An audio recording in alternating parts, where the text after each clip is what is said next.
I want to make it clear that this episode is not just for those who are business owners, but also career leaders. Because here's the reality.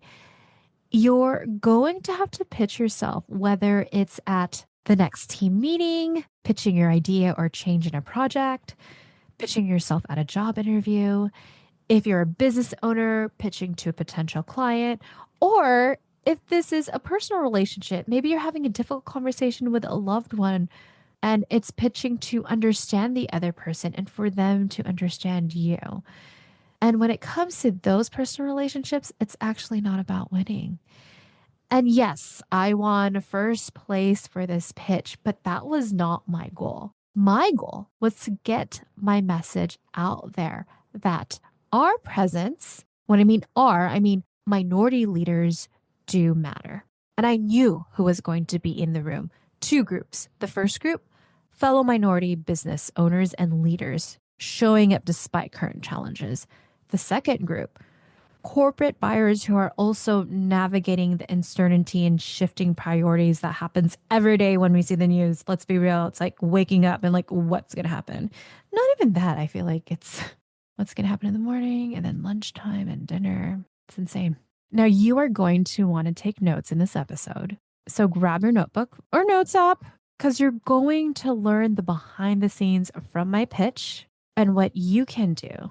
But don't worry, you're going to hear the replay of the pitch first. So grab your coffee, tea, or boba, and let's drop the beat.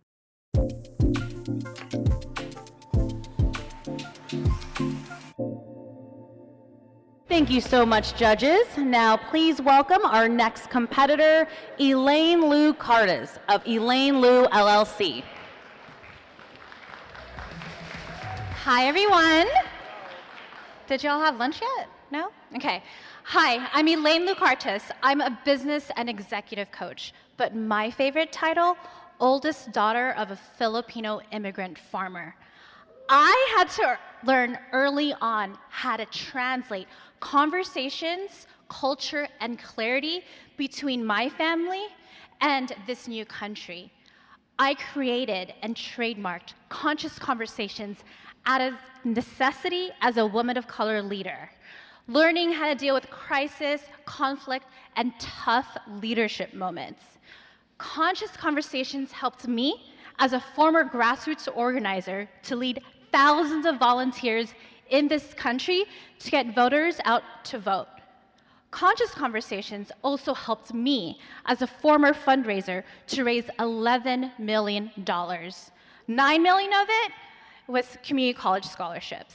And in the past 7 years, Conscious Conversations has helped supported our 13,000 plus coaching clients, which includes Fortune 500 executives, business leaders in 58 countries.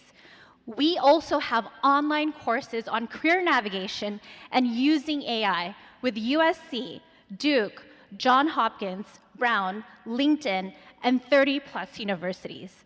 But what I'm most proud of is our 300 plus client reviews that you could check at elainelou.com/reviews. And despite what's happening in this current climate, this year is going to be our highest revenue in our business. Why? Because people problems are profit problems, and Conscious Conversations solves both. Like my clients, I had to have conscious conversations with my team members. I made tough decisions, met with my finance team, go through our P&L reports. The result, we're 5 months into this year, we've already hit last year's revenue. And year to date, we have increased our profit margins by 41%. So to celebrate, I'm not Oprah, I don't got cars for you, I'm sorry. But I do have a free way for you to experience Conscious Conversations with my team dashboard. And that's at elainelou.com/dashboard, where you will learn how to lead your people, increase your profit, and streamline your process without the anxiety. Thank you.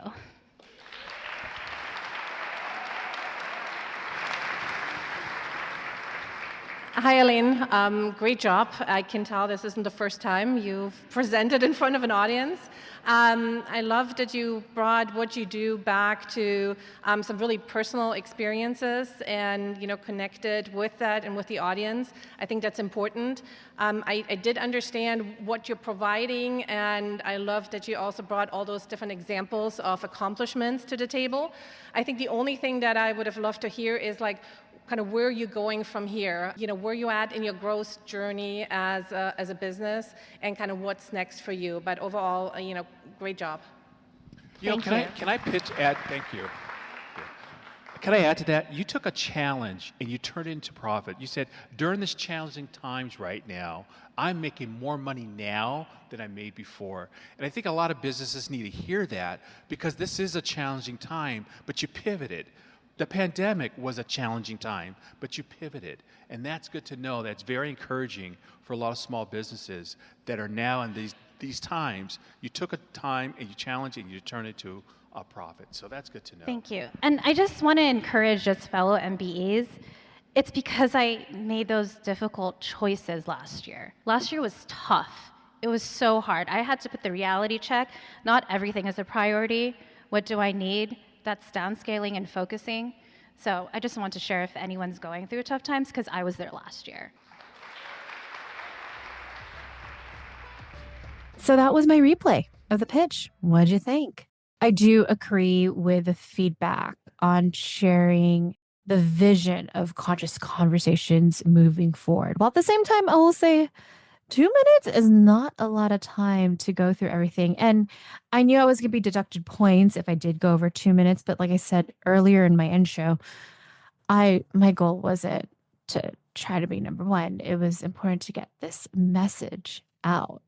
Now, you heard the replay. This is what I'm going to do in this podcast episode. I'm going to break it down in 3 different things. One, break down my pitch and the thought process behind it. This will help you, not necessarily I'm expecting you to do a pitch, but it might help you with your messaging. And this is not just for business owners. This could be if you are working, leading a team. This will help you practice with messaging.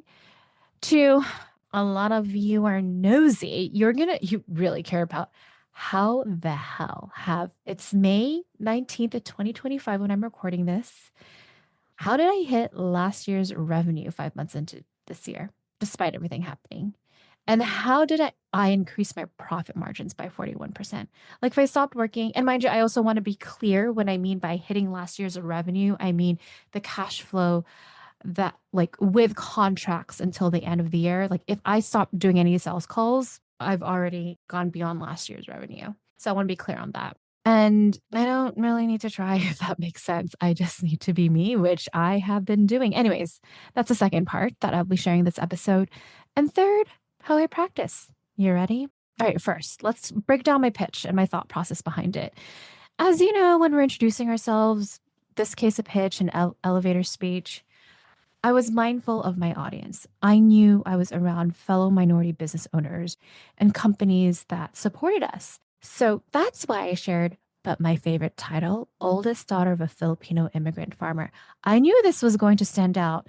Actually, I was surprised how much it did stand out. I knew it was going to resonate, but if you remember the replay, there was a huge applause. The reality, if I had to have a critique for myself, I should have paused and allowed that applauding in. If anything, I should have integrated the audience. How many of you are immigrants, as proud immigrants as well? Would have put my hand up so I could see hands raised. Didn't do that, but thought of that now. I'm going to be real with you. Here's the reality. I am visibly Asian. And there's preconceived notions of being Asian. I wanted to remind those that despite the highlight reel of seeing me that day when I pitched in my power suit, I'm not in my power suit right now as I'm doing this reflection episode. I'm actually in my PJs. I'm always in my PJs when I record my podcast. Anyways, let me go back to script. I don't have a script. It's just bullet points. I'm just being real with all of you. People see the highlight reels. I got my makeup did. I was in a power suit. I practiced. So there's preconceived notions, but like, no, this is who I was before, where I came from. And I'm a daughter and granddaughter of immigrant farmers. My great grandfather on my dad's side, my grandfather on my mom's side were war victims. So you might see me like, oh my gosh, this amazing person on stage who's killing it, but The reality is I came from survival. There is this quote, I've shared it a couple times in this podcast. I don't know whose quote it is. It is not mine. I'm not going to take it, but our grandparents survived so our parents could provide, and our parents provided so we can thrive.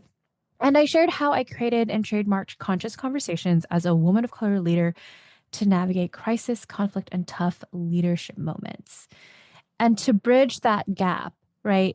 Being the oldest daughter, having to navigate conflict, I shared my experience prior to being a coach for 7, almost 8 years, from being a grassroots organizer, leading thousands of volunteers, to a fundraiser, raising $11 million, to coaching for Fortune 500 executives and business leaders. That was a through line to my pitch, a consistency. And so for those of you, maybe you're not a business owner, maybe you're managing a team, maybe you are wanting to transition to a different department, different industry, and it's like, oh, I'm going to be starting all new. Actually, it's figuring out what is your through line? How can your diverse experiences actually help provide more value to your future employer, right? What's your value add? And if you are a business owner and maybe you're thinking of wanting to target a different audience, what is the value add you could provide to a potential client given your diverse experiences? So prior to being a coach, I was a grassroots organizer. I was a fundraiser in the political nonprofit sectors. But throughout my life and career, I had conscious conversations. I talked about, sure, it deals with navigating people problems, but in the reality, it's profit problems, and conscious conversation solves both. I also knew, yes, that name dropping. I have online courses on career navigation using AI with USC, Brown, Duke, and Johns Hopkins was honestly just name dropping. The reality is, as we all know, we have trust issues right now. And I knew I had to not just back up the names, because anyone could have those names be featured in magazine article. And mind you, I'm featured in Forbes and Business Insider and Money. So I was like, you know what? What I am most proud of is our 300 plus client reviews. I knew that was going to add a layer of credibility. And to just respect my clients, I wanted to use myself as a case study. I wanted to show my vulnerability of, yes, I'm celebrating having my highest year in revenue and increasing my profit margins by 41%. But as I shared when I was receiving feedback, and they're like, it was incredible that you shared you have a high revenue despite these challenging times. I wanted to be real. I made tough decisions. And that is backed up. If you've been listening to this podcast, I shared how I combed through my P&L report, had tough conversations with team members. That was really tough. And as I reflect on it, I thought everything was a priority, everything in the P&L. No, I had a reason for everything of why it should still be there. But I wasn't being real and honest with myself of what was actually moving the needle of not just bringing in revenue for my business, but also what is, and beyond the P&L report, what is moving the needle for my clients to get better results and more transformation. And I ended my pitch adding humor that, to celebrate having the highest revenue. I'm not Oprah. I'm not going to give you free cars. But I wanted to make sure there was a call to action. Like I said, my goal wasn't trying to win. Honestly, it would have been a bonus to get emails. So I did a call to action if you want to experience conscious conversations. And by the way, since you're listening to this replay, you have access to it. Go to elainelu.com/dashboard, where you're going to get the team dashboard as well. I am not sure if I will keep that dashboard up live forever and eternity. Forever and always. I sound so millennial. So you might want to download that right now. And by the way, I want to share how even I communicate and talk in this podcast is different from the pitch. I want to share that. In my podcast, how I prepare, I'm talking about how my breakdown of my pitch and my thought process. I knew my audience. My audience was business owners, minority business owners, as well as companies that had procurement directors. Here, this is called WC and Allie's Business and Career Real Talk. This is real talk. This is a conversation. It's not formal. I am looking at notes from a Google Doc that I quickly noted, but I'm stumbling upon my words. And also, the reality is with AI, and I'll be honest, I did use AI before this. I'll say, help me just put bullet points, and I just didn't like it and I trashed it. With AI coming more and more into our real life, people want the realness and the honesty. Like, I'm not going to share the name of the podcast that I listened to, but it was interesting. This podcast I've been listening to, the host, I want to say in the past 2 months, I could tell this person has used AI. It's more scripted and perfect. And sure, they have a YouTube video, and on Spotify, they also have it on video. And sure, they might be moving their hands so it could seem natural, but because it feels so perfect and scripted, it like doesn't resonate. And I was reading comments from other people and like, oh, I miss the old days when it was just more conversational and not AI. And I'm pretty sure you could tell this is just me talking right now. I mean, it's structured, but I always say it's planned with a margin of magic. So I see where it takes me. All right. Download that dashboard at elainelu.com/dashboard. Now, the second part, what you really care about. How the hell I already hit last year's revenue 5 months into 2025 and increased my profit margin by 41% year to date. All right, I'm gonna probably piss some people off who might be in my industry, but and also under this second thing, I have 4 points under it. How I hit my revenue and my profit margins. So the first point under this second point of it is I left the echo chamber of my industry. I stopped chasing trends, went back to the basics, real relationships, real follow up, real value, being in integrity to the conversations I was having, not always just focus on the transaction. No fancy funnel, just consistency. My funnel, the funnel, that client journey that people talk about. Okay, people find me, book a call, fill out a form. Not a good fit, cancel the call. Good fit, we do a call. See, I'm coaching them.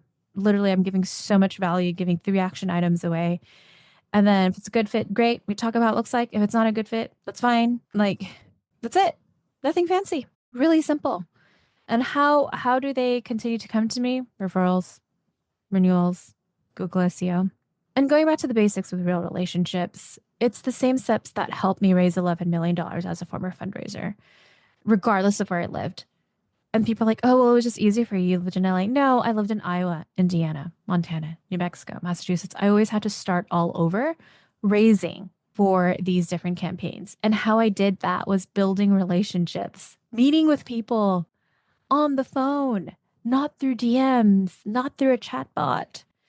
And as things become more automated in AI, I'm just telling you, this is like a fact. Being human is going to be more important now than ever. And the type of coaching business I want to create that I've owned is I want it to be boutique, like an Ivy League school, like a liberal arts school. I'm just working with a limited amount of clients.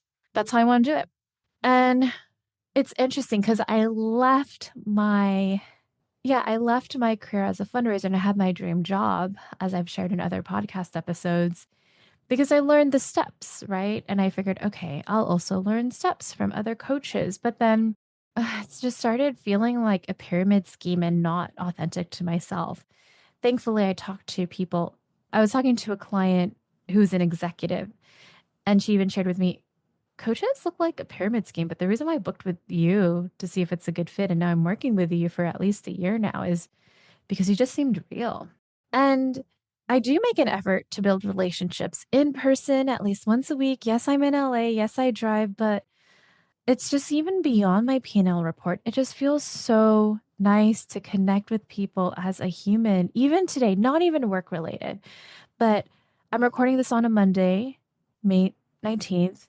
And one of the awards that I won that I didn't realize I won, I actually asked the sponsor, AG, wait, what did I win when they announced it? Like, oh, you got a $5,000 scholarship to UCLA, take a class. And then I also got sweet tickets to attend any Los Angeles Sparks games.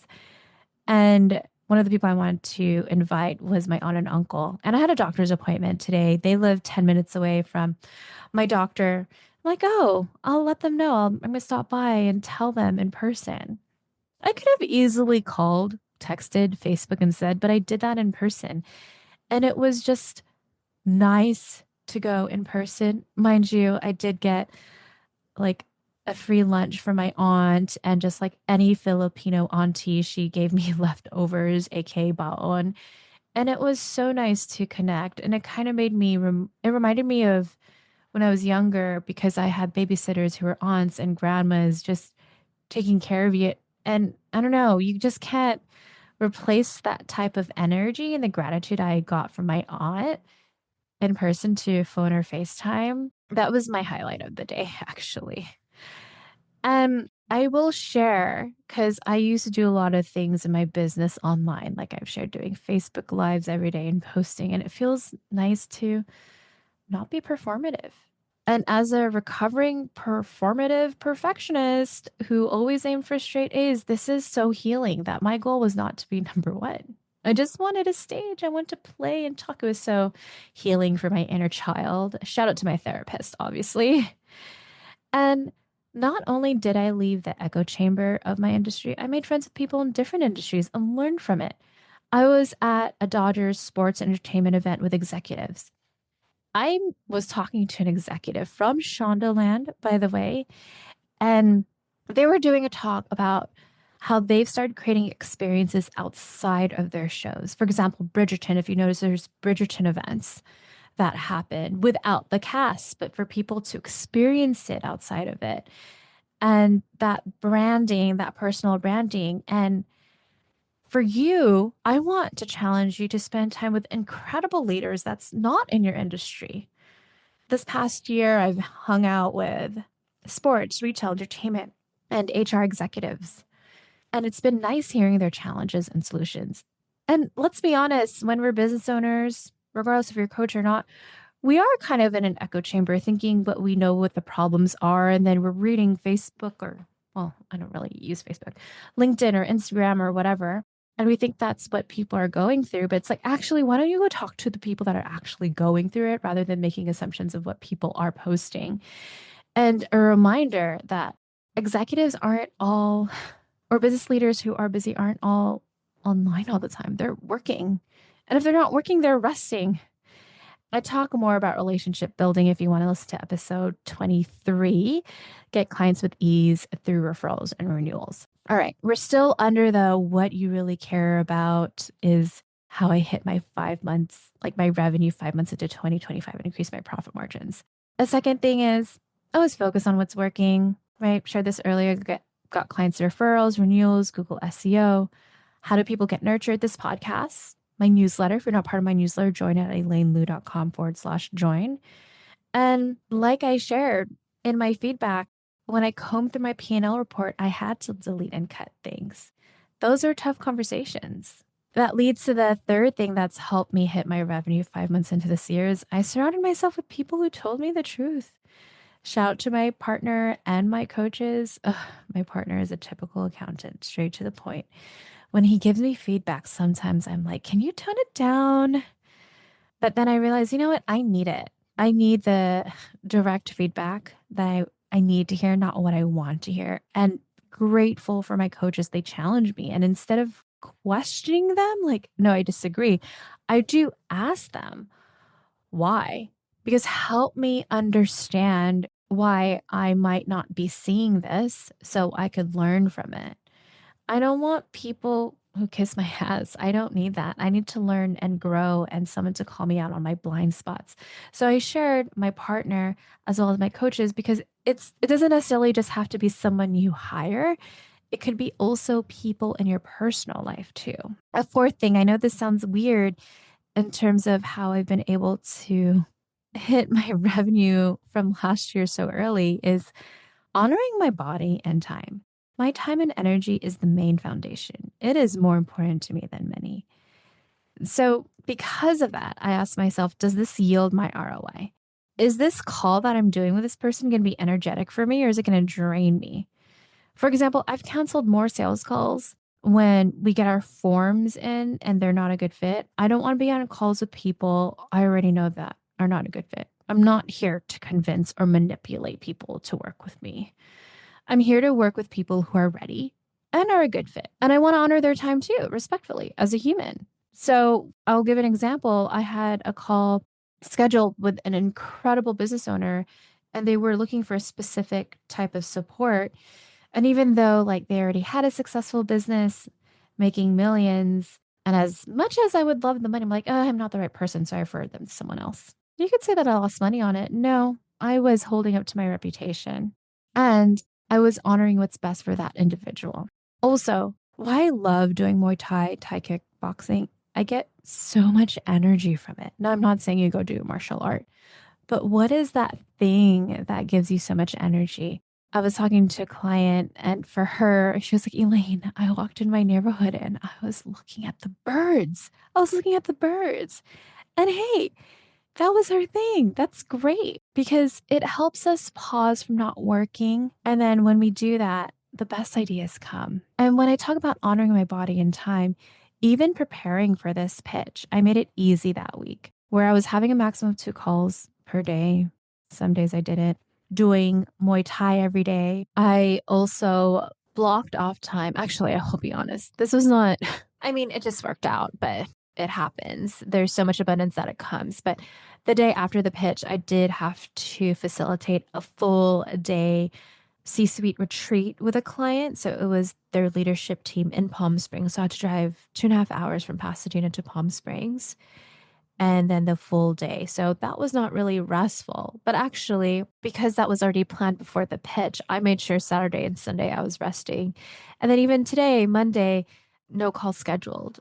Went to the doctor's. I hanged out with my aunt. I did a couple of emails, Voxered some of my clients. That was it. I mean, I'm even feeling like I need a little more rest. I'll be honest, I have probably 2 calls. I'm meeting with someone in person tomorrow. And if I had to be honest, I should have done like the week of and the week after, make it light to honor my energy. So I'm just telling you, I'm also still learning from myself. And I'm going to bring back gratitude for my partner who reminds me, like, sometimes he's just like, Elaine, what are you doing tomorrow? That's too much. And I get so annoyed by him. Like, no, I could do everything. I am a superhero. But then I have to become honest with myself, right? Breathe, check in, look at my calendar, ask myself, actually, does that really honor my energy and time? No. And then I'll have to move and switch things around. So lately, I've been honoring my body and time, still learning from the process. And that's what I want to share with you as well. And if you want to delve deeper with me on that, check out episode 5, Time and Energy Management to get your life back. All right, we're going to go to the last part. How did I practice for this pitch? I actually had one person come up to me after that talk. Okay, real talk, Elaine. How long did it take you to practice? I actually shared with them, and I'm sharing with you now. I only practiced the day before. But I was running errands, like I was getting my tailored suit back. I was making copies. So I was driving around town and I was probably in the car. This is very LA of me, but it's all local. I was probably in the car for a good hour, but I had the radio off. I had the script of the pitch and clipboard and I was practicing it. And I was practicing adding it line by line. I was making some edits. So I did it for an hour. Came home, cooking dinner, having dinner with my partner is sacred time for me. So was very present with that. Then we had a hot date at Costco. I'm not even kidding. We went to Costco. My favorite club now that I am older. And we went shopping and came back. By the way, I feel like I'm doing a live journal Zanga voice memo. If you're a millennial, you know what that is. If you are not, you're like, what the hell that is? It's like a journal blog back in the day when we were teenagers and young. Anyway, let me bring it back. And then I went back home, took a shower, and I put a face mask on, a headband, and I used my comb pretending it is a mic. And I practiced in the closet and I practiced speaking out loud, just like I did in the car. But this time I was moving my body, like my nonverbal cues from my hands, my arms, my posture. I was practicing it. In addition to that, I was also visualizing how I was going to be up there, how people were going to feel, how I was going to feel like an Olympian. So then the morning of, I didn't practice. I woke up super early at 3 because I got my makeup done. I wasn't even practicing while I was getting my makeup done. I was just hanging out with my makeup artist, Huani. We were just catching up on life.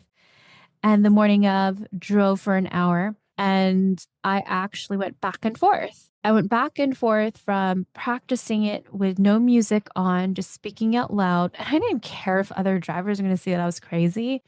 People are talking on the phone, so I'm going to, whatever. I was talking. But at the same time, sometimes I just got really tired of reciting it. So I was like, okay, let me visualize. So I would listen to some calm music and visualize how I was going to feel and look, how I wanted other people to feel and look. So I would just go on and off in that. I share this because I had so many people come up to me, even the judges. If you remember what the judges said, this is not your first time. You're such an expert. You're a natural. I want to let you know in high school, I had the most embarrassing moment where I spoke in front of class, forgot my lines, and my bad for not practicing. And if I want to be great at something, I know it's about practicing. That's why I appreciate sports and music. As a Muay Thai fighter, it's about practice.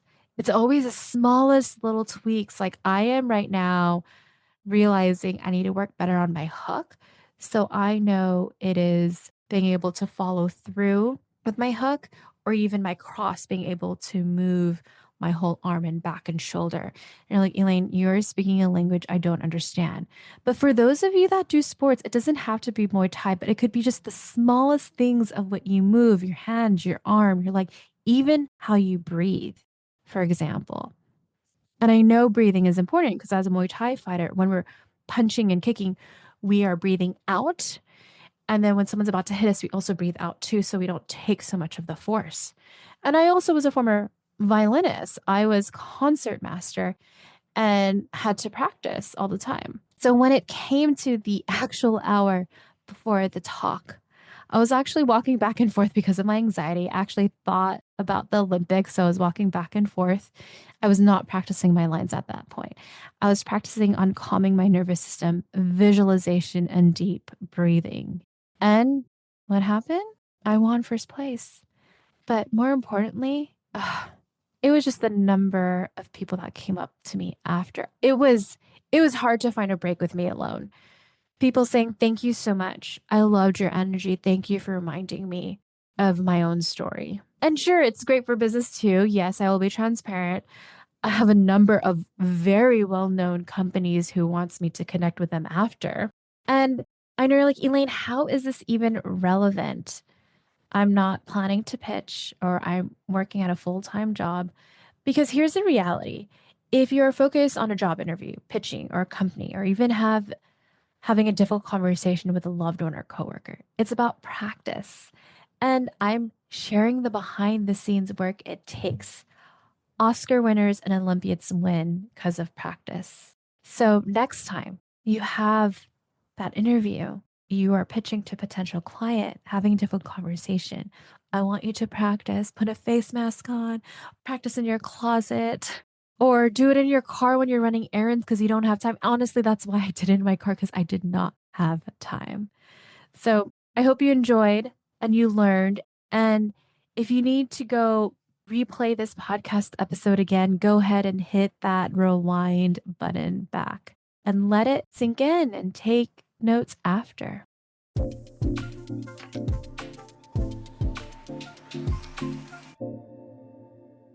If you enjoyed hearing the pitch and the behind the scenes breakdown, it would mean so much if you could leave a 5-star rating and review. It really helps this podcast reach more listeners like you. And I created this podcast, sure, for people who potentially want to work with me, but also as an accessible educational resource for others. And if you want to know when the next episode drops, make sure to hit that follow button so you don't miss a thing. And if you're ready to stop figuring it out alone and you want to work with me, whether it's in leadership, growth, or your next big move, then schedule an introductory coaching call with me at elainelu.com/call. You're going to walk away with 3 clear action items towards your goals and can't wait to connect.